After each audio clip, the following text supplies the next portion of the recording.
for the next 45 minutes or so up until that T0 of 7:26 a.m. Now, today's flight is part of a larger story, SpaceX's decade-long partnership with NASA's Launch Services Program, or LSP. That partnership began over 10 years ago in January of 2016 with Jason 3, the first primary science mission that LSP flew on Falcon 9. And in the 10 years since that mission, we've flown several more high-impact science payloads for NASA. And here's a couple of the highlights. The Double Asteroid Redirection Test Mission, or DART, launched in 2021 and is widely regarded as one of the most significant planetary science and planetary defense achievements of the decade. Why? Well, in simple terms, a spacecraft about the size of a vending machine slammed into a small asteroid millions of miles from Earth on purpose, and it successfully changed the asteroid's path, and you can see footage from the mission on screen. Now, overall, DART provided real-world data for defending Earth against potential asteroid impacts in the future. And one more highlight, in 2024, NASA's LSP turned to Falcon Heavy to launch the Western Hemisphere's most sophisticated weather observing and environmental monitoring system, GOES-U. The GOES-U satellites provide advanced imagery and atmospheric measurements, real-time mapping of lightning activity, and space weather observations. And it's NOAA's primary weather eye over the Americas and the Atlantic. And today, Falcon Heavy stands ready to carry NASA's Nancy Grace Roman Space Telescope all the way to the Sun-Earth L2 point. L2 is the Lagrange point on the opposite side of Earth from the Sun, which is approximately 4 times farther from Earth than the Moon. And this mission is a great example of how the power of Falcon Heavy enables incredible science and discovery way off planet. And it's the next chapter in a growing partnership between SpaceX and NASA's Launch Services Program that will continue to have real-world scientific impacts for years to come. Now let's head back over to Megan at the Kennedy Space Center. Thanks, Zach. Okay, so now what we want to do is show you Roman's 2 instruments. Again, the things that are enabling the great science we've been talking to you about. So let's talk first about the wide field instrument. So that's the primary science instrument on Roman. It's the instrument that allows us the panoramic imagery that make Roman so iconic. And in fact, we've got here the engineering model of the detector, the part that senses the light. And you'll see that that is the logo that we use for this mission. Well, that makes sense. And actually, I think this is interesting to point out that this is a 2-scale model. Like, this is the shape, size, everything. That's it. That's exactly what it is like. Yeah, that's amazing. And then this next one over here right behind us, this is the coronagraph. Yes, so that's a subscale model. The actuality is the coronagraph instrument is about the size of a baby grand piano. Yeah. And it has in it a complex set of optics that carefully adjust the light that's coming in to suppress the light of a star so that we can see the reflected light of a planet orbiting that star. This is probably the most complex scientific instrument NASA has ever made. Wow, and we'll definitely talk more about it because, yes, it's so impressive. And so both these instruments are on the spacecraft, which obviously isn't to scale. Yes. This is obviously here we have a model. small model of the spacecraft, and you can see here at the front end is the telescope that brings all of the light in and feeds both of those instruments. On this side, we have the coronagraph. On the far side, the wide field instrument. They observe together. Now, this is actually too large to fit into the fairing. It has to be folded. Those solar arrays and the deployable aperture cover are folded so that we don't have to we have to fit it inside that fairing. This is 18,000 pounds, the size of a school bus in reality. Wow. Okay. Yeah, I really like that we break things down. That was really good, Dominic. Thank you so much. Okay, so time now to bring back Leah, who's just across from Kennedy's iconic vehicle assembly building with Roman's senior project scientist. Leah. Megan, we are joined here, like you said, by Dr. Mika Enri. So many of our science missions focus on things that we can see. We look at stars, we look at the sun, we even look back on our own planet and asteroids. This mission is actually focused on things we can't see. What is the significance of that? Why are we doing that? And what do you think it's going to help us learn? Roman is going to understand or give us the data that we need to understand the nature of the universe we live in. And obviously, you can't see the invisible. I mean, that would be stupid.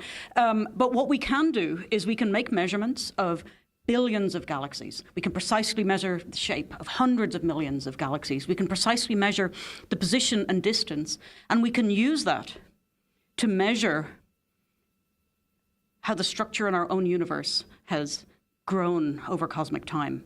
We can use that to measure how our universe itself has expanded over cosmic time. And when you combine those two pieces of information, we can get at the heart of the nature of dark matter This is matter that does not shine in normal light, so it's invisible. And dark energy, which is some weird property of the universe that pushes things apart. Absolutely. I love the way you have explained this. I've listened to so many of the talks that you've given, and really heard the animation in your voice when you've discovered these concepts that are very big. What is it particularly that you think is so exciting about this mission for you personally? I'm really excited. Well, I'm excited about lots of things. I mean, obviously, I wouldn't have worked on it for years if that wasn't the case. But I find the scope is extraordinary. We just have huge numbers of things. I mean, we will do a survey of our own Milky Way galaxy and find 20 billion stars. That would make it the largest catalogue of astronomical objects that's ever been produced. It will give us an exquisite view into the archaeology of our own galaxy. And that's just one science case. You know, who doesn't want to? Well, I personally can't imagine not wanting to understand how the universe itself actually works. And then we're going to do an amazing survey of hundreds of millions of stars in our galaxy. We're going to point at a patch of sky, and every 12 and a half minutes go back and take a look. So we're going to have this incredible movie. Unbelievable. And we will find with those, you know, we're not going to just monitor several hundred million stars. We're going to use those data to find thousands of new planets. We don't even know yet, and that's the most exciting thing, is to find out what we don't know. Dr. McHenry, thank you so much for joining us, and Megan, we're going to go back to you. Thank you. Thank you to you both. Now we are 37 minutes away from launch. Let's get a status update on the launch countdown from Steve and Jared. Thank you, Megan. Weather forecast is looking good. Well, it's improving anyway. We are currently at a 70% chance of go conditions this morning. So far, everything's pointing to an on-time liftoff at 7:26 a.m. Eastern Time of the Roman Space Telescope. So, Jared, what we're of course watching the weather on the ground here, watching the weather through the flight path. But you also want to keep an eye on conditions in space. Yeah, that's for sure. Yeah, so there's a thing that we call COLA, or collision avoidance, and it's pretty much just what it sounds like.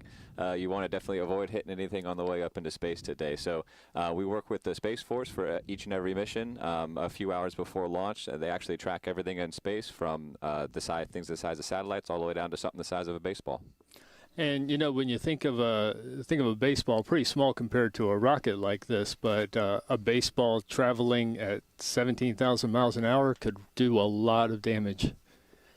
And so we're keeping an eye on that, and also keeping an eye on the flight path up ahead is Zach and his team at Hawthorne, California. Thanks, Steve and Jared. So our next fueling milestone coming up is going to be stage 2 RP1 load start in just about under 30 seconds from now. So as of now, we've been loading propellant onto our first stage boosters, about 15 minutes for RP1 loading and 10 minutes for LOX, but we still have to fuel the second stage. Our fuel loading is done in phases, and that's very intentional. The 2-stage rocket you see there on your screen is primarily made up of large tanks to contain the super chilled RP1 and LOX, and as we perform fuel loading of our stages, we need to very closely monitor the changing temperatures of those stages. Now we should... Stage 2 RP1 load has started. And right on time, so we are now beginning RP1 loading of the second stage. And with that, let's discuss reliability, which is the foundation of every SpaceX launch. When a payload represents years of work and hundreds of millions of dollars in investment, the launch vehicle has to deliver every time. SpaceX has spent more than a decade building that kind of dependable performance, which has given NASA reliable access to space across a wide range of mission types. By flying boosters multiple times, SpaceX has lowered the cost of access while increasing the amount of flight heritage available for critical NASA payloads like the Nancy Grace Roman telescope today. Now, this kind of reliable launch access is what turns ambitious science concepts into actual data and discovery, and SpaceX will continue to provide this capability safely and consistently. Now let's head back to Megan over at the Kennedy Space Center. Thank you to our launch commentators. Now, NASA's Goddard Space Flight Center led the assembly and testing of Roman, which, of course, no easy feat, right? Imagine building a camera the size of a school bus, launching it on top of a rocket, sending it out 1,000,000 miles away, and expecting it to take pictures precise enough to study large portions of the universe. Well, it took hundreds of people years to figure this out. So, of course, a big part of making sure Roman was ready to go was to simulate the intense vibrations of liftoff. You see video here, Roman on massive shaker tables at Goddard. Also, an acoustic chamber that recreates the deafening roar of launch. And then finally, a thermal vacuum testing chamber that resembles the extreme temperatures in space. And then in June, Roman was driven to Baltimore and put onto a barge. It arrived 9 days later here at Kennedy Space Center. NASA's Steve Seiseloff shows us the spacecraft's final stop here before it got packed into the Falcon Heavy rocket. I'm here with Ryan Beamer, Launch Site Integration Manager for NASA's Launch Services Program, and we are in front of the PHSF, which stands for Payload Hazardous Servicing Facility. We are on the outside of this building. It's obviously huge. We're going to take you inside and show you why it's so important for a spacecraft like the Roman Space Telescope to come here right before launch. Anybody who comes close to the Roman Space Telescope has to put on a lot of protective gear. Ryan, I guess this is because when you first open the instrument to find out what's out in the cosmos, you don't want to find somebody's fingerprint. That's true. Along with fingerprints, we're worried about things like hair and skin particles coming off of humans. So while we're in here working on the spacecraft, we wear these full body covered suits. One of the new additions related to Roman Space Telescope is upgrading the air shower for this facility. That blows nice clean air across us to knock any extra particles off of us. And, you know, one of the first things that you notice when you come into this high bay is there's a lot of specialized hardware. What are some of the critical operations that you go through to get Roman ready for launch? Well, once Roman shows up, we need to make sure that it survived its journey across the country. So we did a long functional test for the electrical and computer systems on it. After that, we moved into the fueling operations to put the fuel into the spacecraft, which can be quite hazardous. We use a special fuel called hydrazine for this particular mission. We have to work pretty hard to make sure that our technicians are safe while they're working with it. The PHSF is basically the last place where we get hands-on with the spacecraft before it goes to launch. So that means that it's the last chance we have to make sure everything's working. It's also when the spacecraft's at its most vulnerable. So we need to make sure that this building will not in any way impact the science that the RST is going to do once it gets to space. Of course, this building was built in 1986. A lot of missions have been serviced right over there in the same place the Roman is now. What are some of those missions that stand out to you? The Mars rovers, Curiosity and Perseverance, both of those have come through this facility. It was uniquely suited to support their radioactive fuel that was on board, and also the cleanliness that was required. Excellent. Well, thanks for walking us through, Ryan. This is a unique facility, and I know there's a lot going on and a lot to be proud of. Now we asked you to send any questions you might have about today's mission, so let's answer one now. Are you ready? I'm looking forward to it. Okay, what great. What do we have? So the first one is actually from YouTube, and they said, I have to know, why are the main imaging sensors in that pattern and not laid out like a rectangle? That's a great question. A typical telescope focuses at its best at a point. The Roman Space Telescope was designed for a wide field of view, and so we use a different optical design where the best focus is actually a circle.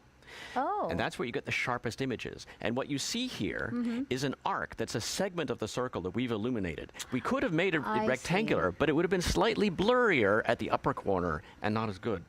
So we've made it this way because that's the sharpest image that we can get over such a wide field of view. That was a really great question, because again, people loved might just think, well, you know, like we can, you know, make a nice design for it. Maybe this is what you want Roman to be known and thought of as, but really there's a scientific reason for it. This is the optimal way of building this instrument. Perfect. Great questions. Again, keep them coming. All you have to do is tag @NASA wherever you're watching this. And actually, now we have a question for you, because we are so interested to know, what are you most excited for Roman to study? And we're going to give you 4 options. The first being the dark energy and dark matter questions. How did the universe form and evolve? The second one, about planetary systems. How common are solar systems like our own? The third, for supernovae. These are exploding stars that we can see with Roman halfway across the universe and use it to understand the universe. And then finally, black holes. These are the mysterious objects that are so hard to detect, but Roman can find them using its unique wide vision. Yeah, kind of hard to choose, but we are asking you to choose. So go to NASA's Twitch account to vote. We're looking forward to sharing the results at the end of today's broadcast. Okay, and we're also so thrilled to see so many of you on this journey with us. Already more than 1.3 million of you decided to send your name to space with Roman. And that includes the Artemis 2 crew, actually, as well as a few of the Artemis 3 astronauts. All names are uploaded to an SD card, and that card is part of that commemorative plaque you see on your screen there. It is affixed onto the spacecraft. And actually, speaking of Artemis, it's full speed ahead as teams get prepared for the next crewed Artemis 3 mission next year.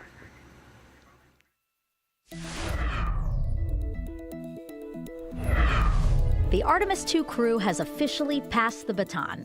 NASA astronauts Randy Bresnik, Andre Douglas, and Frank Rubio, as well as European Space Agency astronaut Luca Parmitano, will fly next year on Artemis 3. They will get to space the same way as their predecessors, inside an Orion spacecraft atop NASA's Space Launch System, or SLS rocket. Teams are already assembling parts of that rocket as we speak. They are stacking the twin solid rocket boosters inside NASA's Kennedy Space Center's Vehicle Assembly Building, and the 4 RS-25 engines. Those arrived at the spaceport this summer, and the massive core stage arrived in April. As for Orion, technicians already installed its heat shield, and now it is attached to its service module, which supplies the spacecraft with electricity, propulsion, and air and water. Kennedy's launch team already hard at work, conducting monthly countdown simulations to make sure they're ready for launch. Artemis 3 will take the 4 astronauts into low Earth orbit to practice docking with test versions of commercial lunar landers, a key step towards landing Artemis 4 astronauts on the moon in 2028. That's your Artemis Moon Minute. Now, the 2 companies developing those lunar landers are Blue Origin and SpaceX. In addition to docking, up to 2 astronauts may enter the Blue Origin lander to experience the crew cabin and its environment. Zach and Hawthorne now has more on SpaceX's plans. Thanks, Megan. The Artemis 3 mission is the final test before Artemis 4 attempts to put astronaut boots back on the moon for the first time since 1972. Now, SpaceX will be launching a Starship with a docking port on the nose so we can practice rendezvous and docking with the crew. One key test objective comes after docking, where we'll be able to test out maneuverability of the vehicles while connected. And this has new importance as the revamped plan for Artemis 4 uses Starship to do the burn, sending astronauts to the moon from Earth orbit. And another cool addition, NASA is putting 2 SpaceX mini lasers onto Orion to connect it to the Starlink constellation with the goal of enabling 4K imagery and video from the spacecraft while in space. Now, there's definitely lots of excitement planned for next year as SpaceX and NASA work together to send humans back to the moon. For now, though, it's all about the Roman Space Telescope and learning more about our universe. So back to you, Megan. Thanks, Zach. Okay, so again, we want to talk about these wide pictures. Why is it such a game changer? Think about it like this. Our production team, they actually made us these special glasses. You're going to notice just very small holes for our eyes. These focus our views, so right now all I can see is actually myself on camera because that's how production and live TV works. So, but I can only see that, right? I can't even tell that Dominic is next to me if you weren't talking, Dominic. I'm over here, Megan. But I can only see your face and I can't see anything else around you at all. And so what we're going to do is mimic this focused field of view for you guys at home. See, so all of a sudden we're gone, right? All you can actually see is the top of our desk. But again, open it up. We're going to open up our glasses that we have on our faces here. Look at what widening the view does. Now I can see Dominic. Hello there. Hello, here we are again. We can see the desk. See everything. Yeah, exactly. We can see our props here. We can see our laptops. So explain now how that relates to Roman, why widening out our view is so incredible. Megan, we're able to get a big picture. And by that, I mean the quality is in the quantity of data. Rather than looking at one object and understanding it, we want to understand the host of objects, understand the big picture of the universe writ large. And also, you know, I've heard Dr. Julie McHenry say this all the time, you know, our universe is such a dynamic place that it's so hard to capture it all at once, but actually Roman will allow us to capture more.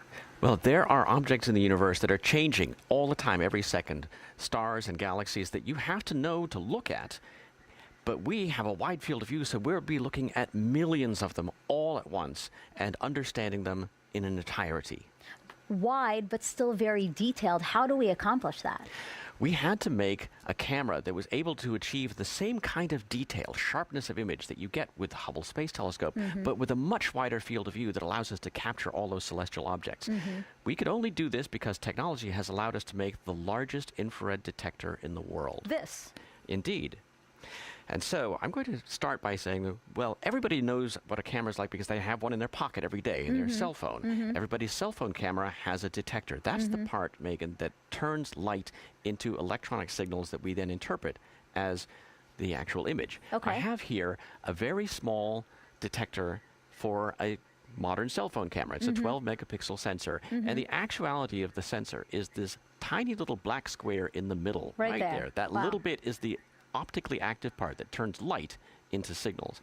That little part is everything that we have to make all the beautiful images that you can take with your cell phone. Now, Roman has to do that job over a much wider field of view. I'm going to hand this to you, Megan, and just compare it to the entirety of the Roman focal plane.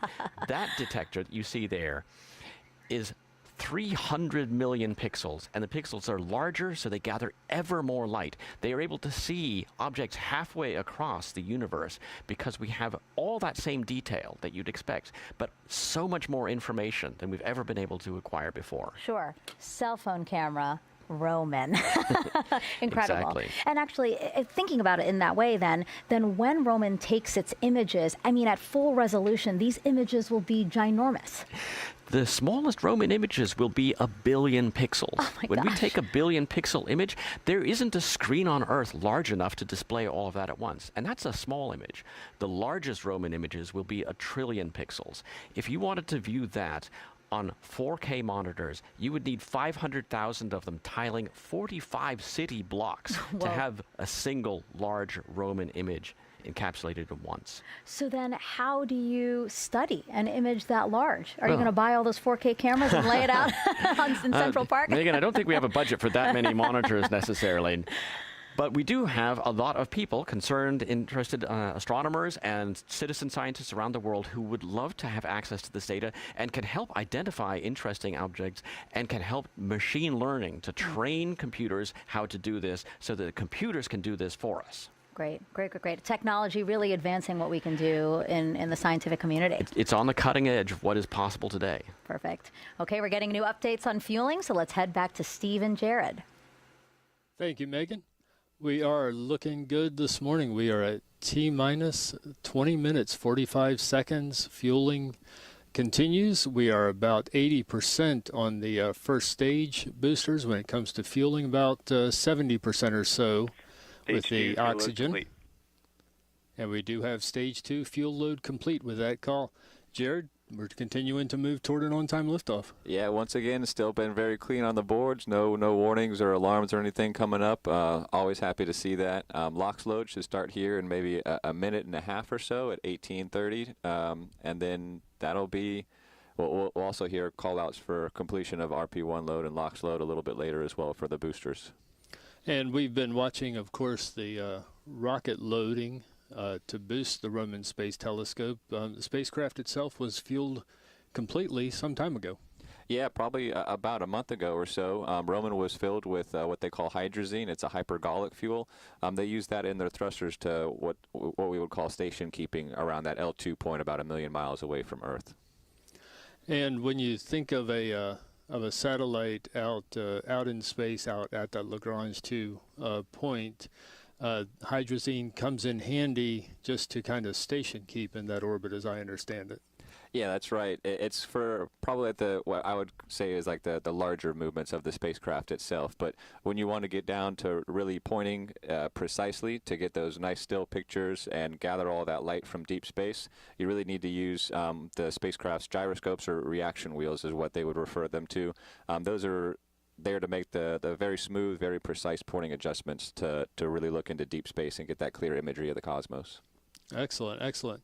So we are T-minus 18 minutes, 57 seconds. All the systems are looking good. Weather continues to trend positive. We remain 70% go. And looks like things on the Space Coast are working towards the Roman Space Telescope's favor this morning. And with that, we'll go back up a few miles near Launch Complex 39A for Megan and Dominic.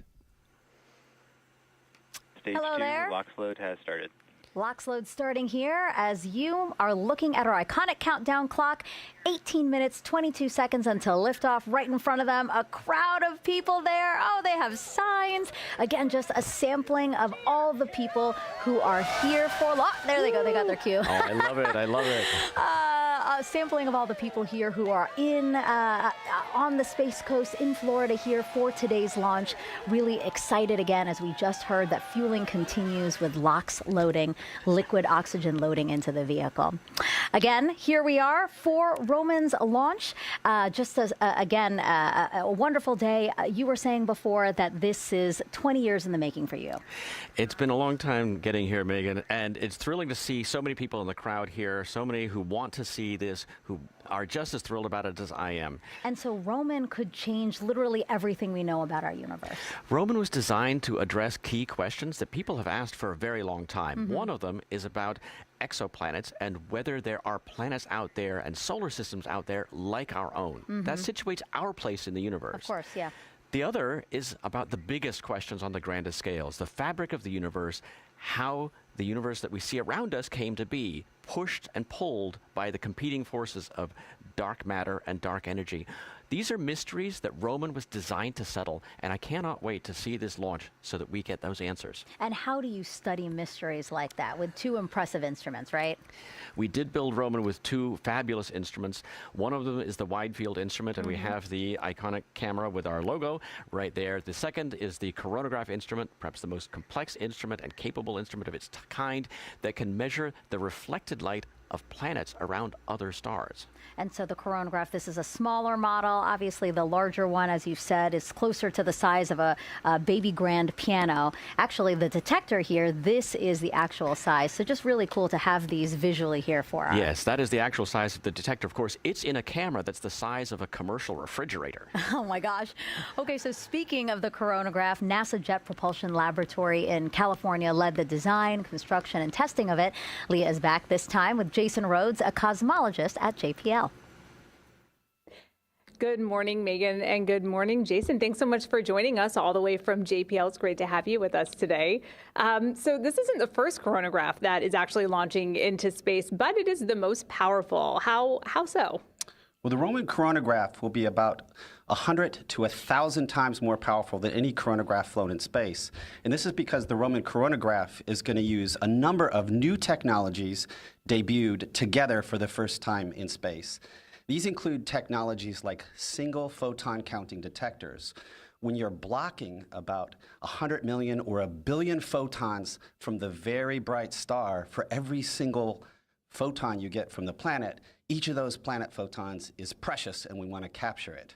Another of these technologies is these small deformable mirrors, about this big, and these deformable mirrors have about 2,000 pistons over the mirrors that allow us to change the shape of the mirror.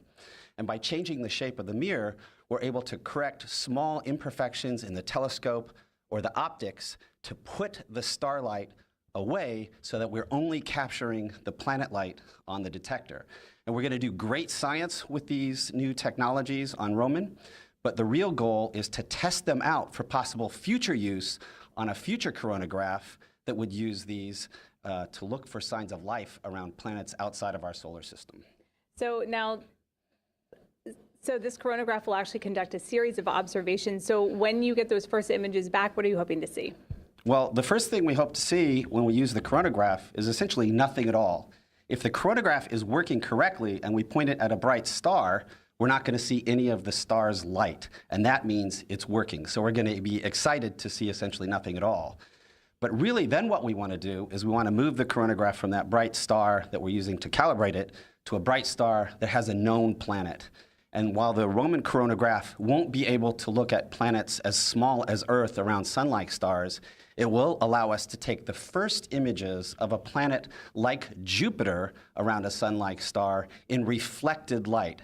And that is going to be an amazing science opportunity, but it's a huge step forward in developing these technologies that are going to be used on a future coronagraph to look for signs of life around exoplanets. So it's within my professional career to be able to search for life outside of our solar system. Great. Jason, thank you so much for being here today. And Megan, we're going to send it back to you. Thank you to you both.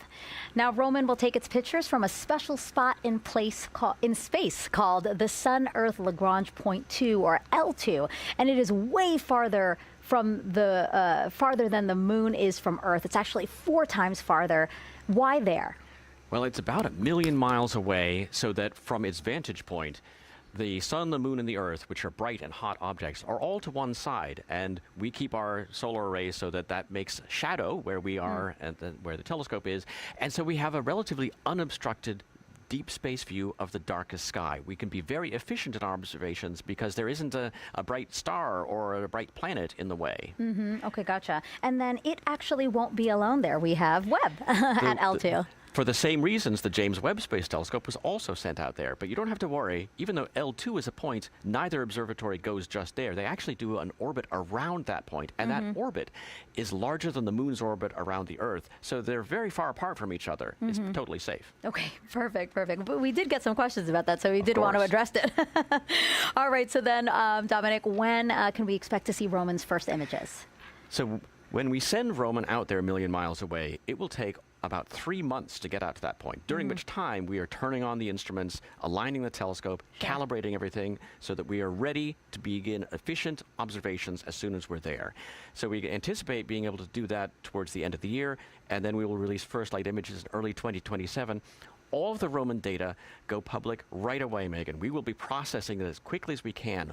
Almost 1.5 terabytes of new imagery every day, going live to the entire world as soon as we can take it. Wow. Yeah, that's going to be really exciting for a lot of people, again, across the world who are interested and can learn so much from this data. So I think it's a great time to also tell people about Roman's Adopt a Pixel campaign. We're announcing this campaign for the first time on this broadcast. Just take a look at your screen there. One Roman image will have trillions of pixels. So we are inviting you to sign up for one of those pixels by visiting nasa.gov/adoptapixel. Imagine that, Dominic, your own piece of the sky. Yes, and everybody can have their piece of the sky and see what's there. And so this mission, again, named after Nancy Grace Roman. In 1960, she became NASA's first chief astronomer and the agency's first woman to hold an executive position. She championed putting telescopes in space, which paved the way for missions like today. The first encouragement I got was in my junior year at college, when the head of the physics department came up to me in lab one day and said, "You know, I usually try to talk women out of going into physics, but I think maybe you might make it. So pick something that you want to do." In my case, I wanted to do astronomy, and I'm very glad that I did. And we're very glad that she did too. Okay, 10 minutes, 18 seconds and counting until NASA's Nancy Grace Roman Space Telescope launches. We have time now for a question from our live audience, actually. Remember that group we showed you earlier today? They were holding signs and everything like that. One of them actually sent in a question. Great. So let's read that question What now. have they asked us? This is Nicholas Venuti, and he wanted to know, Roman is named after Nancy Grace Roman, as we said, who believed in the Hubble telescope before anyone else. So that being said, if she could witness launch today, what do you think she would be most excited about? Astronomy has moved on such a lot since she first conceived of the Hubble Space Telescope. We didn't know about exoplanets. We didn't know about distant black holes. We didn't know about dark energy. All these things are new. And I think what she might be most excited about, and perhaps what I'm most excited about, is that when we take these wide-field panoramic images of the universe, we will be seeing areas of space that have never been seen before. We'll be seeing the far side of our galaxy in detail for the very first time. What new things will we discover that we don't even conceive of at the moment? Sure. What questions will Roman answer that we don't even know how to formulate yet? Yeah. That's what's going to make this mission transformative and a civilization-scale experiment. Absolutely. I completely agree with you. That's what I'm most excited about. Again, some of those questions that we don't even know to ask. So, okay, let's take another look at the clock here. We are 8 minutes, 52 seconds and counting. Dominic, we've talked about this before. In 5 years' time, what do you hope we learn from Roman? Well, with Roman, we know we're going to answer some of these questions, the fundamental ones. Are we alone? Is there a planet like the Earth out there? What is the fabric of space and time made of from dark matter and dark energy? We're going to get those answers in that sort of first 5-year survey. But we're going to have so much additional data that we're going to make available to everybody. And my greatest hope is that everybody worldwide engages in this data, helps us learn from it, helps us understand it, helps us analyze it, helps us make discoveries far beyond anything I could ever have imagined when we got started on this. So, Dominic, let's get Roman to launch. You just heard that Absolutely. call out for RP1 loading completion. So let's take you guys through the final moments of the launch countdown with Steve and Jared here at Kennedy and Zach and Hawthorne. Thanks, Megan. We're getting into those final minutes before launch, and it's definitely getting exciting. Now, coming up shortly, we should be hearing a call out for booster engine chill in just about 40 seconds or so. And that means that the 27 M1D engines on the center core and side boosters will be undergoing chill-in with locks ahead of launch. Now, liquid oxygen on board Falcon Heavy is chilled to over 300 degrees below zero and is flown at a low flow rate through the engine plumbing and piping prior to ignition to prevent thermal shock. To prevent thermal shock and boil off when the ultra-cold liquid starts moving at high flow rate during launch. And as we have been loading these chilled propellants, both LOX and RP1, the temperature of the aluminum tanks has started to drop considerably, and that's what's leading to those white clouds that we can see coming off the rocket. Those clouds and vapor are from the warm, humid Florida air coming into contact with the really cold walls of the rocket, but is entirely normal and is just like when you see your breath on a cold winter day. Engine chill has started. And there's that call out that engine chill has started. And coming up in less than a minute, we'll hear the call out that Falcon is switching over to internal power.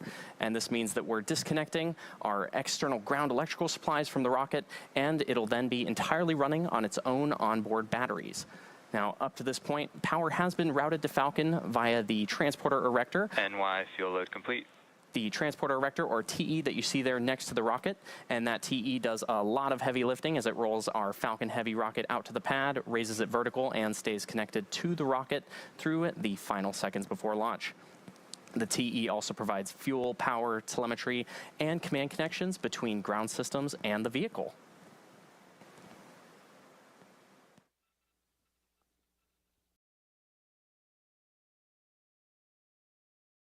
And we are 6 minutes from the launch of NASA's Roman Space Telescope atop a SpaceX Falcon Heavy rocket, fueling going well this morning, both on the boosters and on the central core stage, as well as stage 2. Oxidizer load also still underway on stage 2. And Jared, we can see some of that venting that Zachary was just explaining there into the Florida sun.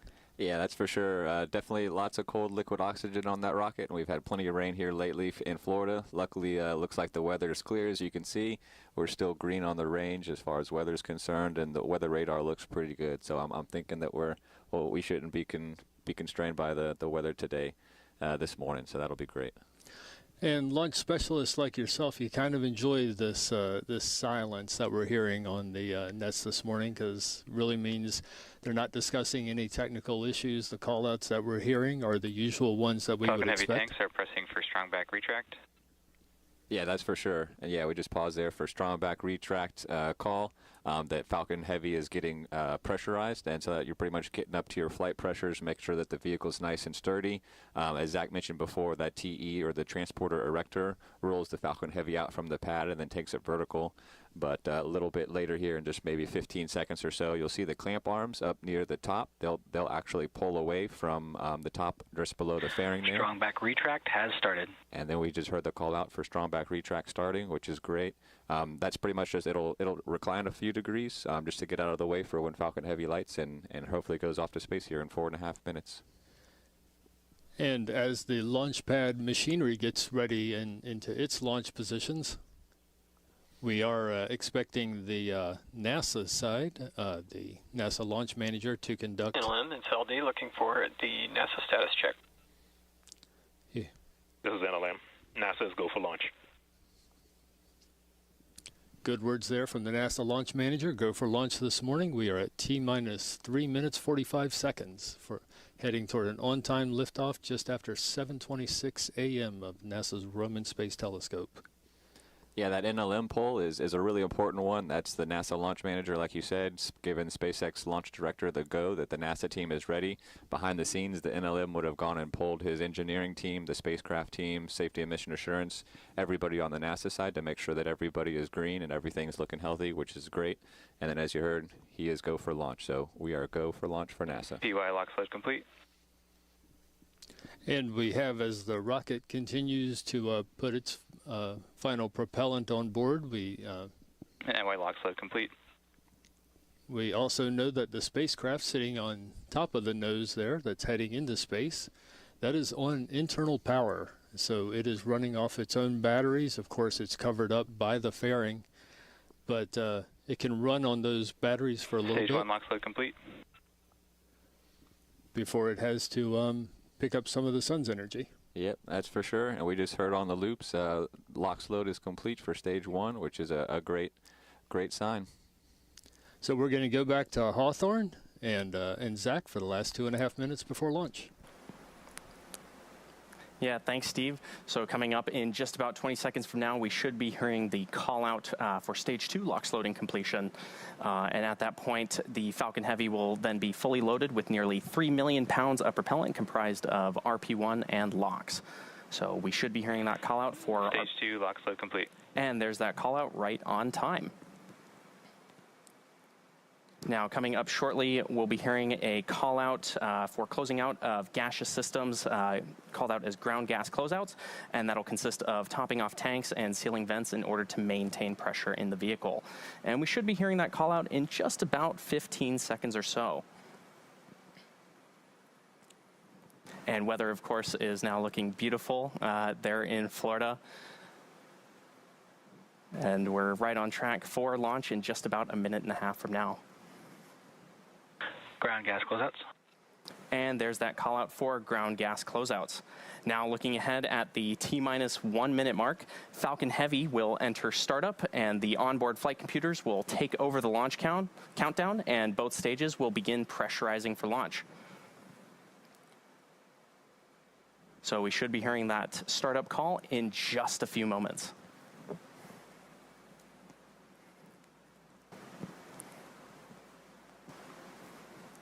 Falcon Heavy is in startup. And there it is. Falcon Heavy is now in startup, and those flight computers are in control of the count. So we're now just waiting on the final go, no-go from the launch director for today's mission. The launch director is go for launch. And great news there. The launch director has given the final go for today's mission. So let's sit back and watch as Falcon Heavy takes the Nancy Grace Roman Space Telescope to space. T-minus 30 seconds.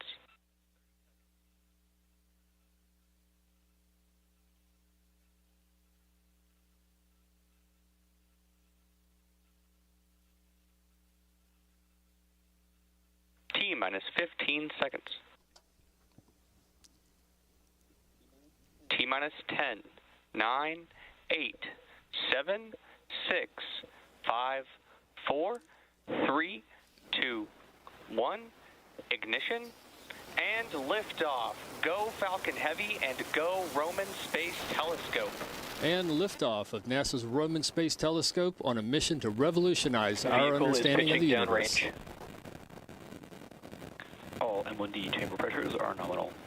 Falcon Heavy has cleared the tower and is on its way to space.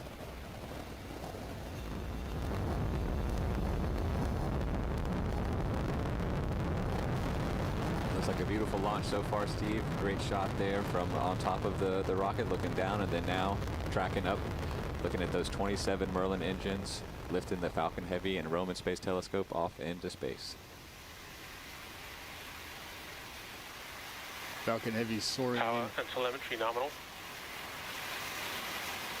Falcon Heavy soaring into the Florida sky. We are 53 seconds into this flight. Rocket will be heading into max Q. Falcon 9 is supersonic. Picking up speed and altitude very quickly. Engines will throttle down slightly to reduce the mechanical pressure and the mechanical stress on the rocket. Max Q.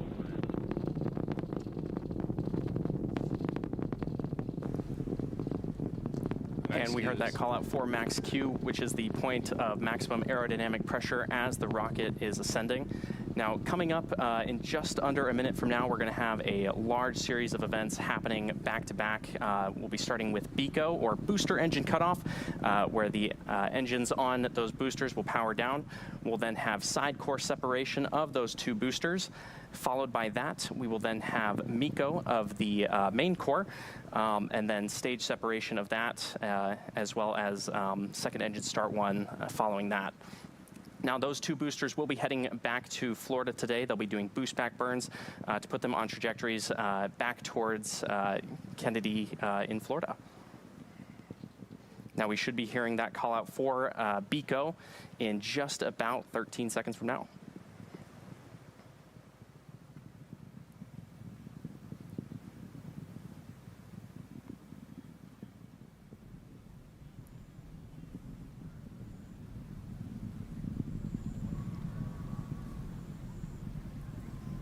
Side booster separation confirmed. And there we saw stage separation, and you can actually see the view from the main core on the left, and then the two side cores on the right-hand side of your screen. PY boost back startup. NY boost back startup. And there's confirmation of the boost back startup on those two side core boosters. So at this point, both Falcon Heavy side boosters are performing their boost back burns, which is the first of 3 burns each side booster will undergo on the way back to Cape Canaveral Space Force Station. Now, the primary objective of the boost back burn is to quickly reorient the side boosters onto the required return trajectories, and this is required in the event of a return to a launch site as opposed to a drone ship ocean recovery. And today they're headed towards landing zones 2 and 40 in Florida. Now, meanwhile, in the center core, the 9 M1D engines are continuing to power Falcon Heavy on its nominal trajectory.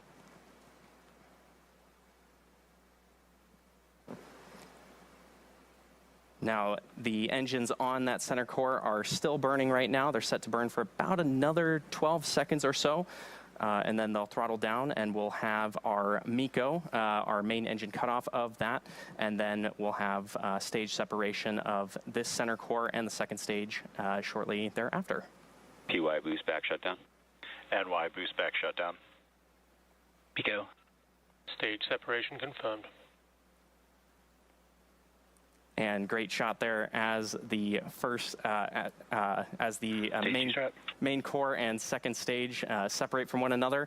And we just heard that call out for second engine startup. And you can see the MVAC engine there on your screen with a beautiful view of Earth behind it.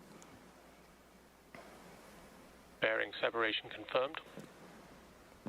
And we also just heard confirmation of fairing separation. As I said earlier, those fairing halves are no longer needed. And you can see one there on your screen. And 4 minutes, 38 seconds into the mission, Roman Space Telescope gets its first taste of space. Payload fairings jettisoned. All vehicles are following nominal trajectories.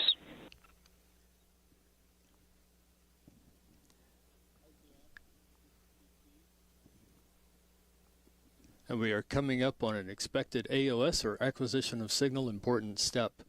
Really just getting spacecraft's just sending its pulse over the NASA systems. Yeah, that's right. The acquisition of signals should hopefully be coming up here in a minute or so.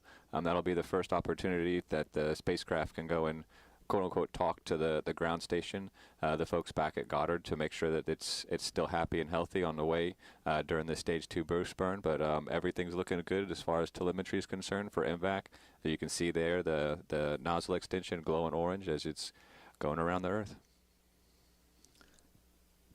Launch of the Roman Space Telescope looking very good as the Falcon Heavy carries the observatory into orbit.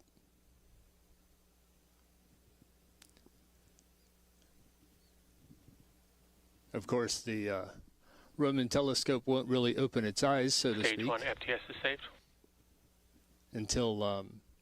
Until later in the mission when it gets out to that Lagrange 2 point about 1 million miles from Earth. Everything that we're seeing, rocket performing exactly as it's supposed to. PY entry burn startup. NY entry burn startup. And nominal trajectory so far. Very exciting moment for the spacecraft team. That's for sure. PY entry burn shutdown. Yeah, Steve, so we just had entry burn shutdown. We just had the entry burns on those side core boosters as they're making their way back to Earth right now. Now, as mentioned earlier, we will be attempting to recover both side boosters, which are targeting a landing at landing zone 40 and a landing at landing zone 2 at Cape Canaveral Space Force Station. And you can actually follow the vehicle telemetry PY FTS is saved. of those side boosters via the telemetry on your screen there. NY FTS is saved. PY transonic. Now, we're just waiting for those landing burns to start NY up in transonic. just about 10 seconds from now.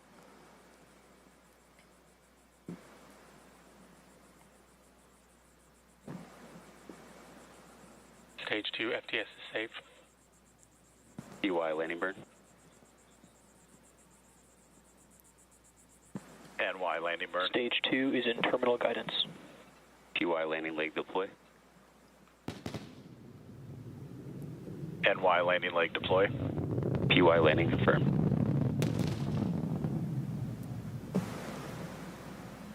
NY landing confirmed.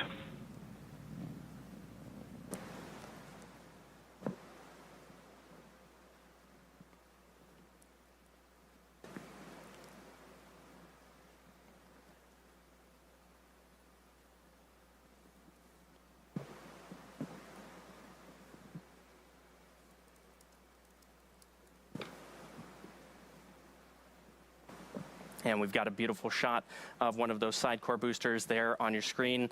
We did, of course, have confirmation of successful landings of both of those side core boosters, and certainly most people in the vicinity heard those sonic booms.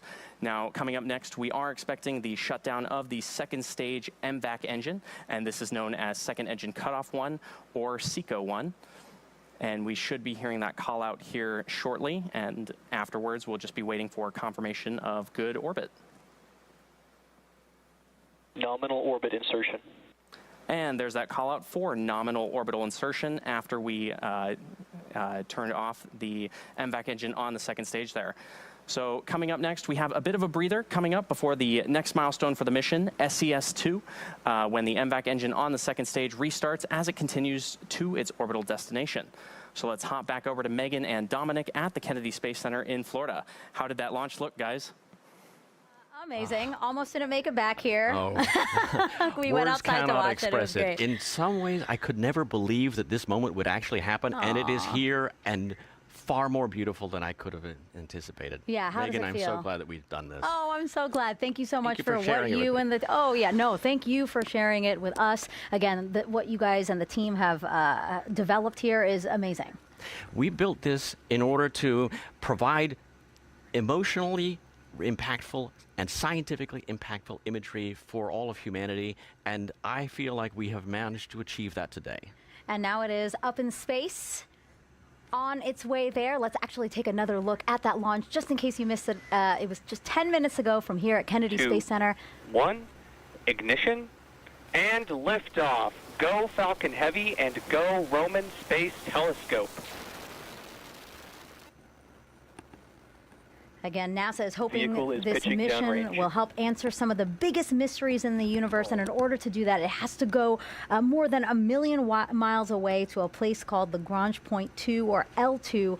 When could we start seeing data from Roman, Dominic, to start answering some of those ambitious questions you talked about? Well, Roman is on its way, but 1 million miles is a long distance. It'll take about 3 months for Roman to get out there. We'll be turning it on and commissioning the observatory as a whole so that when we get there, we can begin taking operational observations right away. And those data will start to become available and public around early 2027, and we'll be releasing them every day as we process the data. I can't from then on. Can you wait just a couple more months? We can wait a couple more months because we've got a heavy load of work to turn this instrument on and make it as amazing as it was designed to be. Absolutely. And so again, a lot to unpack about this mission. If you have any questions about anything that we're talking about, send them our way by tagging @NASA anywhere where you're watching this broadcast. Okay, Roman is a flagship mission, as we've been saying, for NASA Science. With our Leah Martin now is Nikki Fox, an Associate Administrator for NASA's Science Mission Directorate, and Sean DeMoggle-Goldman, NASA's Astrophysics Division Director. Hi, Megan. Like you said, I'm joined here by Nikki and Sean, and I have to say I was able to watch your faces right after that mission launch. I don't think I have ever seen two people more excited probably to see a spacecraft lift off. So congratulations, first of all, to the both of you. Extraordinary launch, extraordinary being able to see your reaction. Thank you. I think you're very kind not saying you saw both of us crying upstairs, but yes. Incredible moment. So, Nikki, we've talked a lot about the incredible volume of information that this mission is going to be able to give us. How is that going to bring us a little bit closer to answering those profound questions we have in humanity? Are we alone? Are there other universes like this? Are we correct in what we know about our own universe? Absolutely. I mean, Roman is going to revolutionize the way we look at our universe. It is going to measure dark matter, which is, I know that sounds bizarre, but it's like the fabric of the universe. It's the thing you can't see, but we know it's there. It's going to measure dark energy, which kind of powers the universe. And they have that sort of a cosmic struggle between dark matter that wants to pull things together and dark energy that wants to push things apart. And that will allow us to finally kind of explain our universe and understand our place in it. Not only that, it's going to find a whole ton, like, tens of thousands of exoplanets, planets that we don't even know are there, billions of galaxies, tens of billions of stars. It's just a spectacular mission. Oh my goodness, it's so poetic the way you lay it out like that. And Sean, for you, this is just one of many telescopes that we actually have in the NASA fleet. Tell us, how does this work together with the other instruments that we have in space to be able to get a better picture of the universe in which we live? So thank you. The best way I could describe that is, imagine you're taking pictures of a forest. You want to get pictures of not just the forest and the trees, but the birds on the leaves and on the branches of those trees. We have special telescopes like Hubble and James Webb that zoom in and take pictures of those birds. And we have other telescopes that do the panorama, that get the whole forest. Roman is a superpower because it can do both. It can get the whole forest and then zoom in at the exact same time and count the birds on the branches of those trees. And when you think about it, like, once you're doing that, you're doing ecology, except these aren't birds and trees and forests. We're counting up supernova and galaxies so we can study effectively the ecology of the known universe the way that Nikki just described. So it's an amazing thing, and I'm just honestly thankful for just how many human beings put their hands on this thing, not their literal fingerprints, but their hearts and souls went into it, and we're so thankful for all the people that made this happen. Oh, well, Sean and Nikki, thank you both so much for being here again, and congratulations on a beautiful, beautiful launch. Thank you. It's such a good day. Megan, we're going to go back to you. I am as excited as they are, as well as those folks here right in front of the countdown clock. Again, 14 minutes after launch. Look at them there with their signs, waving, jumping. I love that so much. Oh, yes. Again, so much excitement around this launch, again, because it can just discover so much we don't know about our own universe. So again, we've been taking some of your great questions live throughout the show, so we have time for more now. Why don't we pull up the first one on our screen here? What other things will Roman be able to observe besides dark energy, dark matter, and exoplanets? Oh, Megan, that goes to right what we were just saying about Roman. It has such amazing potential for discovery. One of Roman's surveys will be to look out into our own Milky Way galaxy. Looking into the plane of our galaxy, we can see with Roman's infrared vision all the way to the center of our galaxy and beyond and through and out the other side. That's a part of our own home galaxy that we've never seen in detail before. Wow. We will find tens of billions of stars, young stars, old stars, stars all the way across. It'll be the largest astronomical catalog in the history of astronomy. Wow, I'm actually getting goosebumps. Look at it, goosebumps as you're talking about it, because again, just to discover so much is so intriguing. All right, let's take another question now. Yes, what else do we have? What will the next future telescope be like? Great question. Well, the Roman coronagraph is designed to test out those new technologies, as we heard about from Dr. Jason Rhodes earlier today. It's a very complex set of new technologies that will block the light of a star so we can see the reflected light of planets orbiting around the star. Roman can see a planet like Jupiter around a star like our sun. The next observatory will have a similar coronagraph that can detect an Earth around a sun-like star. So smaller and closer. That's really incredible.